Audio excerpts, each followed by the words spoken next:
কিরে গোপালগঞ্জের আওয়ামী লীগ ভাই ব্রাদাররা কই? সব ল্যাজ গুঠাইয়া পলাই রয়েছ নাকি ভাই? ভাই আমার কলজা ফাইটে যাচ্ছে খাঙ্কির পোলার কথা শুনে।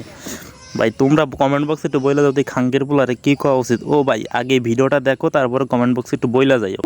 24 ঘন্টার লাগে যদি সেনাবাহিনী আমার সময় দিত, গোপালগঞ্জ জেলার নামটাই মুচ্চালাইতাম। কারণ আমার কাছে মনে হইতো যে একটা মশা মারার দায়িত্ব দিছে। এই যে পক চৌদাস যে 20 মিনিটের জন্য টি-20 খেলার জন্য গোপালগঞ্জরা আমাদের কাছে দেন। এই শুয়ারে বাচ্চারা, তোরা আইলে তো খাসির মাংসের মতন কাটটা খাইলে অন্টুর ভিতর। সেনাবাহিনীর সবাই জানে বাপ তোরা জামাত শিবির বিএনপির। এই শুয়ারে বাচ্চা দেখছস নি সেনাবাহিনী গেছে, তারপরও কেমন চলছে আমাদের আক্রমণ। শুয়ারের বাচ্চারা এখন বলছস নি 63 জেলার এখন জলে জামাত বিএনপি শিবির গো।